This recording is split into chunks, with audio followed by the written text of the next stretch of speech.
मित्रहो, आज आपण नवीन भाग पाहणार आहोत आणि तो म्हणजेच इकॉनॉमिक ऑर्डर क्वांटिटी म्हणजेच EOQ. या इकॉनॉमिक ऑर्डर क्वांटिटीच्या संदर्भातील पूर्णतः थिअरी आपण या व्हिडिओमध्ये पाहणार आहोत. जेणेकरून ही थिअरी तुमची जर चांगली झाली तर निश्चितपणे तुम्हाला त्यावरील मल्टिपल चॉईस क्वेश्चन्स आणि प्रॉब्लेम हे सहजासहजी सोडवता येऊ शकतील. विद्यार्थी मित्रांनो, मी प्राचार्य डॉक्टर किशोर जगताप. माझ्या या यूट्यूब चॅनलमध्ये आपणा सर्वांचं स्वागत. मित्र हो, माझी वेबसाईट आहे, इंस्टाग्राम आहे, फेसबुक पेज आहे आणि त्याचप्रमाणे व्हॉट्सअप आहे. या सर्वांच्या लिंक या डिस्क्रिप्शन बॉक्समध्ये दिलेल्या आहेत, त्या तुम्ही फॉलो करू शकता. विद्यार्थी मित्रांनो, जर व्हिडिओ तुम्हाला आवडला तर निश्चितपणे व्हिडिओला लाईक करा, व्हिडिओ आपल्या सर्व विद्यार्थी मित्रांना शेअर करा आणि ज्यांनी अजूनपर्यंत चॅनलला सबस्क्राईब केलेलं नसेल त्यांनी त्वरित चॅनलला सबस्क्राईब करून त्यासमोरील बेल बटन प्रेस करा, म्हणजे येणाऱ्या व्हिडिओचे नोटिफिकेशन तुम्हाला त्या ठिकाणी प्राप्त होऊ शकतील. तर चला पाहूया इकॉनॉमिक ऑर्डर क्वांटिटी. पहा, आपण या इन्व्हेंटरी कंट्रोलमध्ये मेथड्स ऑफ इन्व्हेंटरी कंट्रोल यामधील म्हणजे स्टॉक लेवलचा आत्तापर्यंत अभ्यास केलेला आहे.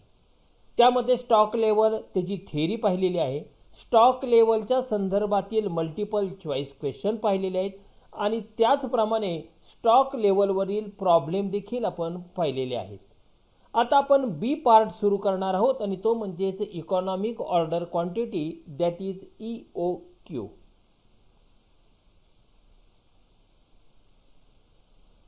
इकॉनॉमिक ऑर्डर क्वांटिटी म्हणजे काय, त्याचा आपण एकंदरीत इंट्रोडक्शनच्या स्वरूपातला भाग त्या ठिकाणी पाहणार आहोत. त्यानंतर पाहणार आहोत the essential information required for economic order quantity आणि इकॉनॉमिक ऑर्डर क्वांटिटी ही कशी कॅल्क्युलेट केली जाते, that is calculation of economic order quantity. या सर्व घटकातून हा भाग आपण अभ्यासणार आहोत. तर पहिला भाग पाहूया, introduction. Economic order quantity or reorder quantity म्हणजे इकॉनॉमिक ऑर्डर क्वांटिटीला दुसरं नाव आहे reorder quantity, is another techniques to determine. Economic order quantity काय आहे तर ही टेक्निक आहे. कशाची? टू डिटरमाइन, शोधून काढा. काय? हाऊ मच टू बाय, आपणाला किती मटेरियल परचेस करायचं आहे या संबंधी आपल्याला इकॉनॉमिक ऑर्डर क्वांटिटी हे सांगतं. हे टेक्निक्स दर्शविते की किती तुम्ही माल खरेदी करणार आहात. दुसऱ्या भागात आपल्याला असंही म्हणता येईल की आम्हाला व्यवसायाला किती माल लागणार आहे, पैकी किती शिल्लक आहे, आता आम्ही किती खरेदी करायचं आहे. हाऊ मच टू बाय और हाऊ मच टू परचेस. हे परचेस किती करायचं आहे, किती क्वांटिटी परचेस करायची आहे, हे आम्हाला या इकॉनॉमिक ऑर्डर क्वांटिटी टेक्निकच्या आधारे त्या ठिकाणी सांगता येऊ शकतो. The purchase and storing functions, दोन फंक्शन्स आहेत. एक माल खरेदी करणे आणि दुसरं स्टोरिंग म्हणजे मालाची साठवणूक. खरेदी आणि साठवणूक हे दोन फंक्शन्स आहेत. इन्व्हॉल्व्ड सर्टन कॉस्ट, ह्यामध्ये प्रामुख्याने काही खर्च त्या ठिकाणी होतो, परचेससाठी सुद्धा आणि माल साठवण्यासाठी सुद्धा. Wien stock is increase, number of purchases can be reduce. जर तुमचा स्टॉक अगोदरच भरपूर असेल, तुम्हाला जी गरज आहे त्या गरजेपर्यंत असेल किंवा त्यापेक्षा जास्त असेल तर परचेस करायचं काहीच कारण नाही. परंतु तुम्हाला जर समजा उदाहरणार्थ स्टॉक तुमचा आहे 1000 क्वांटिटीचा आणि गरज आहे 1000ची, तर परचेस करायचे नाही. स्टॉक तुमचा आहे 1000चा परंतु तुम्हाला 1500च्या वस्तू आता लागणार आहेत प्रोडक्शनसाठी, तुम्ही 500 खरेदी करू शकता. जर स्टॉक तुमचा 1200 असेल आणि तुम्हाला जर गरज 1500ची असेल तर तुम्हाला 300 माल खरेदी करावा लागेल, म्हणजे 500च्या ऐवजी परचेसेस रिड्यूस झालेला आहे. The stock, the cost of storing would increased but cost of placing order would decrease. Cost of storing जे आहे ते जर इन्क्रीज होत असेल तर निश्चितपणे cost of placing order would decrease. And likewise in opposite direction, that is ज्याला आपण म्हणतो ना की माल आपल्याला जर त्या ठिकाणी स्टोअर मध्ये जास्त असेल तर खरेदी आपल्याला कमी करावी लागेल. दॅट इज आपल्याला जी ऑर्डर द्यायची आहे ती ऑर्डरची कॉस्ट सुद्धा आपल्याला कमीच म्हणजेच डिक्रीज होऊ शकतो. आणि पुढे असे म्हटले लाईकवाईज दी अपोजिट डायरेक्शन, म्हणजेच जर तुमची cost of storing would decrease, cost of placing order would be increased. The economic order quantity strikes a balance between two.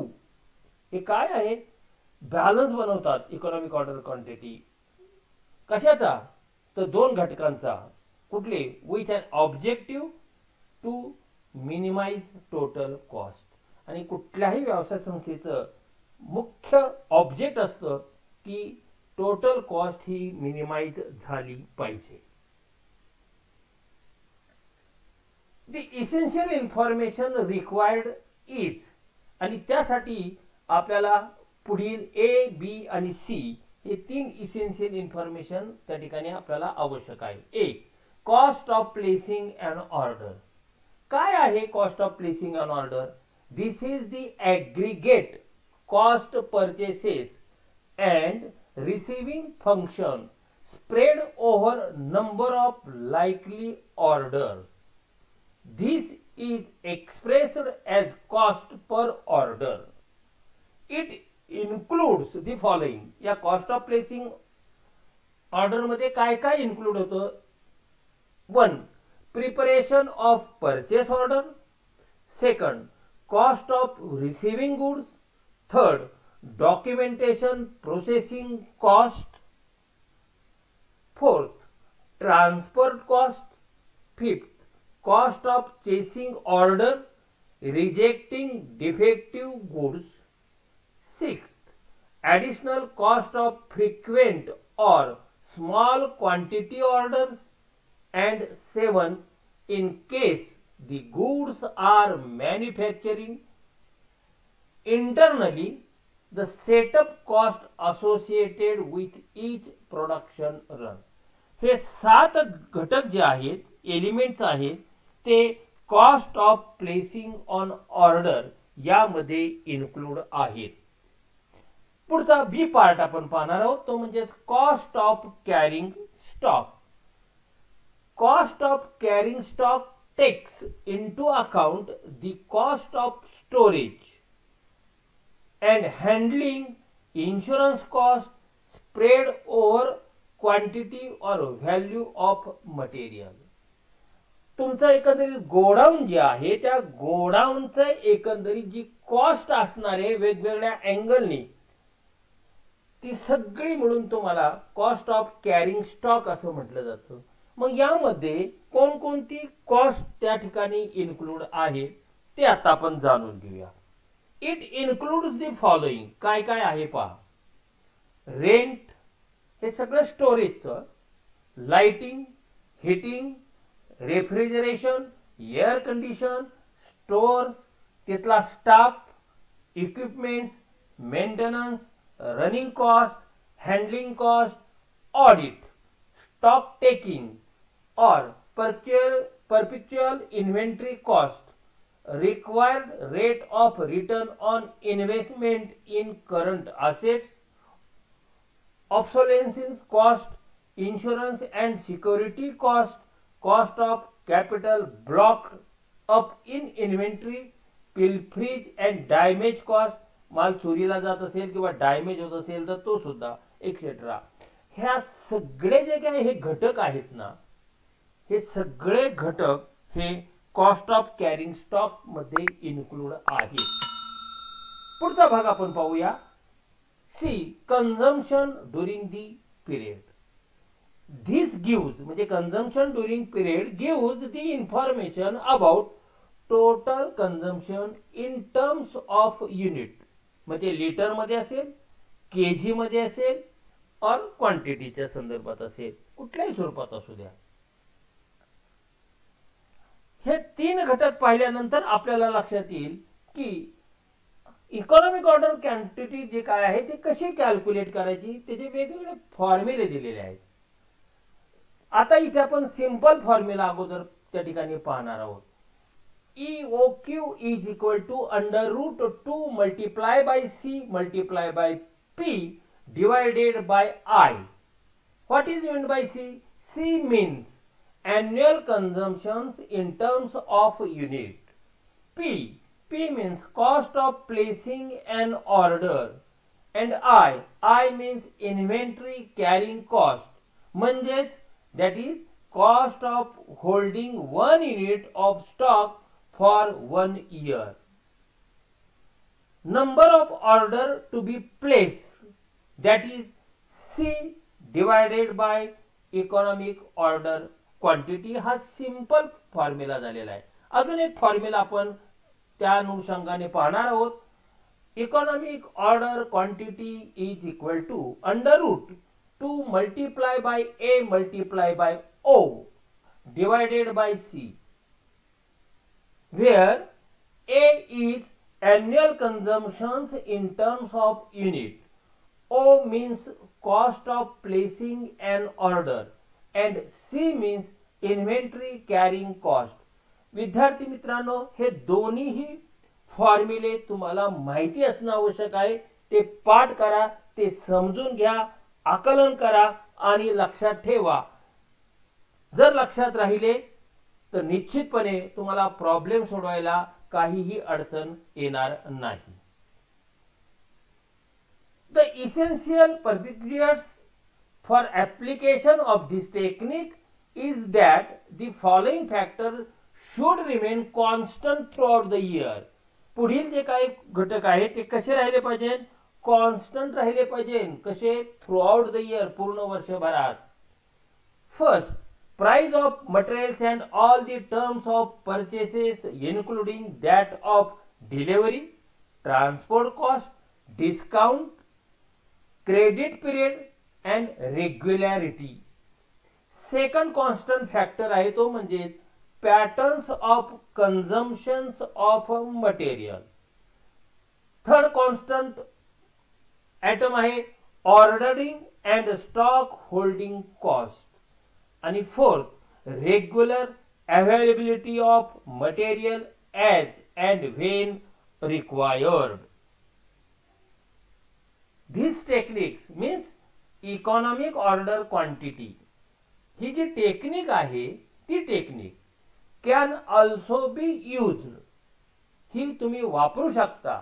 कशासाठी? टू डिटरमाइन, शोधून काढण्यासाठी. काय?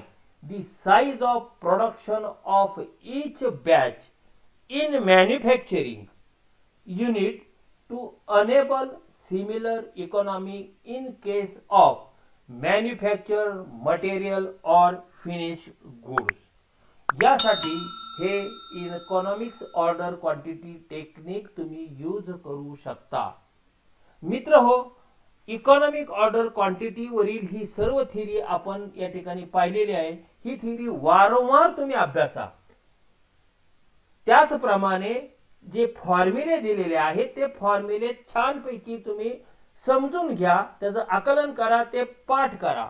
म्हणजे तुम्हाला मल्टिपल चॉईस क्वेश्चन्स किंवा त्यावरील प्रॉब्लेम जे आहे ते प्रॉब्लेम सहजपणे सोडवता येऊ शकेल. विद्यार्थी मित्रांनो, इन्व्हेंटरी कंट्रोल यामधला बी पार्ट म्हणजे इकॉनॉमिक ऑर्डर क्वांटिटी, त्यावरील थेरॉटिकल भाग या ठिकाणी आपण पाहिलेला आहे. पुढील भागामध्ये आपण पाहणार आहोत तो म्हणजे मल्टिपल चॉईस क्वेश्चन्स. विद्यार्थी मित्रांनो, जर व्हिडिओ आवडला तर व्हिडिओला लाईक करा. आपल्या सर्व विद्यार्थी मित्रांना तो शेअर करा. ज्यांनी अजूनपर्यंत चॅनलला सबस्क्राईब केले नसेल त्यांनी त्वरित चॅनलला सबस्क्राईब करा, म्हणजे येणाऱ्या व्हिडिओचे नोटिफिकेशन तुम्हाला प्राप्त होईल. सबस्क्राईब करून झाल्यानंतर त्यासमोरील बेल बटन प्रेस करा, म्हणजे ऑटोमॅटिकली व्हिडिओचे नोटिफिकेशन तुम्हाला प्राप्त होऊ शकेल. विद्यार्थी मित्रांनो, माझी वेबसाईट आहे, फेसबुक पेज आहे, इंस्टाग्राम आहे, व्हॉट्सअप आहे, या सर्वांच्या लिंक या डिस्क्रिप्शन बॉक्समध्ये दिलेल्या आहेत. त्या तुम्ही फॉलो करू शकता, माझ्याशी संपर्क साधू शकता. त्याचप्रमाणे माझा ईमेल आयडी या ठिकाणी दिलेला आहे, त्यावर देखील तुम्ही तुमच्या कमेंट्स नमूद करू शकता. तर मित्रहो, आपण पुढील भागामध्ये पाहणार आहोत याच इकॉनॉमिक ऑर्डर क्वांटिटी वरील मल्टिपल चॉईस क्वेश्चन. धन्यवाद.